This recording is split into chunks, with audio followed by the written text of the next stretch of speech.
السلام عليكم ورحمة الله وبركاته. أعوذ بكلمات الله التامات من شر ما خلق. دمان سو دوادا أصحابتي إذا ميل كستو كسوكنتين دوني دا لذيذة وجانل كيني سيم اي ام جانل halkaadi la socotaan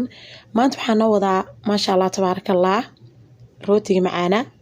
ee casriyada iyo cuntada caadiga ah iyo quraacda iyo cashada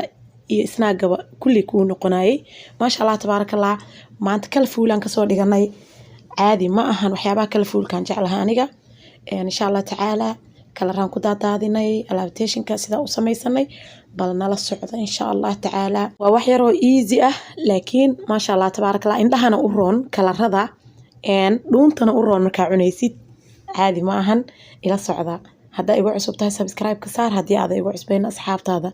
la wadaag walaalaha gacmo furnaa idinku soo dhaweynaa walaalaha cusub walaalihii hore iila joogayna waxaan leeyahay soo dhawaada walaalihii hore iila joogay asxaabtiina nala sheer gareeya haddaan bilaabanaynaa saan u samaysanay insha Allah tacaala soo dhawaada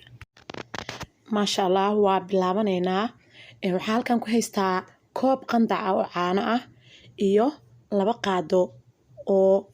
yeast ah ama qamiir hadba sidaa u taqaanin 1 qaado oo sokor ah iyo half qaado oo baking powder ah intaasaan isku qasanayaa fiicana isugu qasayaa insha Allah tacaala waxaan rabaa inaan meel dhigo markaasna si fiican qamiirka uu activation u sameeyo uu ma aragti fiican u qamiiro aan rabaa insha Allah tacaala meel aan dhiganayaa markaas burkiyaan soo qaadanaynaa insha Allah tacaala xoogaas fiican isugu qasayaa markaas meel dhigaya hadduu Ilaahay yiraahdo insha Allah tacaala ila socda burkiyaan ka shaqeynaynaa qaybteena kala hada halkan waxaa noo yaalo weelkii ebarka ahaa ee burka waxaan ku shubanaynaa 2 koob oo bur ah 2 koob oo bur aan ku shubanaynaa koobka hadda ku shuba iyo koob kale waxaan ku darsanaynaa 3 qaado oo sokor ah half qaado oo cusbo ah cusbadan hadda ku daraayay maasha Allah tabaaraka Allah 3 qaado sokortana hadda ku darsanaynaa waxaan ku daraayaa kale 3 qaado oo subag ah subag 3 qaado ah ayaan ku darsanaynaa insha Allah tacaala oo subag dhalaalsan ah oo melted butter caadi ah subag meeshaan u banaynaa hadda isku wada qasayaa intay qaleelka yihiin waxyaabaha darayga ah ayaan isku qasayaa waa 3 qaado sokor ah 2 koob oo bur ah cusbo oo half qaado yariis ah half keed oo cusbo ah insha Allah tacaala intaas isku dhex qasanaynaa waxaan ku dhex darsanaynaa haddana 3 qaado oo melted butter ah yani subag dhalaalsan oo 3 qaado ah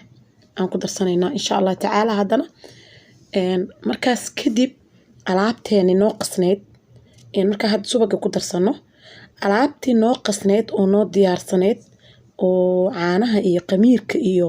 baking powderka iyo isku ahayd ayaan ku dhex qasanaynaa insha Allah tacaala hadda waxaan soo qaadanaynaa subagii insha Allah tacaala 3 qaado oo subagii aan ku dhex darsanay maasha Allah waa isku walaaqaynaa bis hadda waxaan soo qaadanaynaa alaabtii kale ee noo qasneed oo noo diyaarsaneed alaabtaas kale aan ku shubanaynaa waana ku qasaynaa hadduu Ilaahay yiraahdo burkii oo qasana idin la soo laabanaya marka insha Allah tacaala waatana adaptation kale oo isku diyaarsaneed insha Allah tacaala burkaan ku soo qasanayaa waan ku daray hadda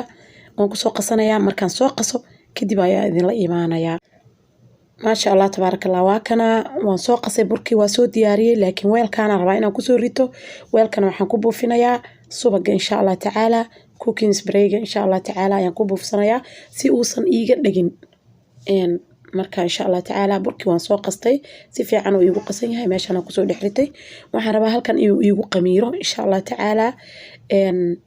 cabaar ha ii yaala meeshaan adi 40 minutes 30 ilaa 40 minutes maradaas kumaankaasaan dusha kaga dabooshay bas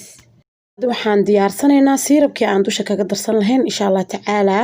1 koob oo biyo iyo 1 koob oo sokor iyo jeex liin dhanaana ayaan isku darsanayaa waan isku soo karkarinayaa insha Allah tacaala hadhow dusha inaan ugu darsado rabaa insha Allah waa kana burkii wuu ii qamiiray 40 daqiiqo ayuu yaalay 40 minutes waan soo kala qaybsaday 2 qayb aan ka kala dhigtay qaybtaan aan jarjaranayaa insha Allah tacaala yaryariis aan ka dhigayaa hadduu ilaahay yiraahdo qayb yar ayaan u jarayaa. Waxaan dhexda ka gelin rabaa cream cheese insha Allah tacaala. Cream cheese ayaan in yar dhexda uga gelin rabaa hadduu ilaahay yiraahdo. Markaasna ovenkaan gelinaynaa insha Allah tacaala. waa kana jiiska aan isticmaalayo insha Allah tacaala kanaan dhexda kasoo gelinaynaa hadduu ilaahay yiraahdo.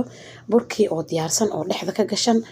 insha Allah maanan soo duubin markaan dhexda ka gelinayo, laakiin haddadaan isagoo dhexda uga jiro hadhow markii la jaraayo arkaysaan markii la diyaariyo. waa kana burkii oon soo diyaariyey, rootigii oo ii diyaarsan oo dhexda kaga jiro cream cheese-kii. caano yar ayaan soo qaadanayaa, qaado caano ah waxaan kula buraashay burka ayaan dusha kaga buraashayaa si uu maaragtay markii dabka la geliyo uusan u qalalin, uu soft u ahaado insha Allah tacaala. ovenka oo preheat easy ah uu easy kululeysan yahay ayaan 350 ayaan u geeyey 20 minutes aan kusoo beegareynayaa. ila socda insha Allah tacaala. maasha Allah tabaarakallah saanu noogu soo baxay maasha Allah. haddii aad ka faa'iiday oo aad ka heshay like saar iyo commentiga kasoo bixi insha Allah tacaala. waa very soft oo indhahana uu roon yahay. kalarka waa iskaga duldaadiyey maasha Allah, just waa colorful siduu u noqdo. indhahana uu roon yahay, dhuuntana uu roon yahay sida horeba u sheegayba. maasha Allah tabaarakallah. intaan dib dambe hawada ugu kulmi doono walaalaha, waxaan naftiinaba ugula dardaarmayaa cabsida ilaahay insha Allah tacaala. ilaahay qaatumo wanaagsan ha nagu dilo dhammaanteen. videogan video xiga intaan ku kulmi doono insha Allah tacaala waxaa idinkaga tegayaa sidaas iyo nabadgelyo fi amaanillah insha Allah tacaala. salaamullaahi calaykum waraxmatullaahi wabarakaatu.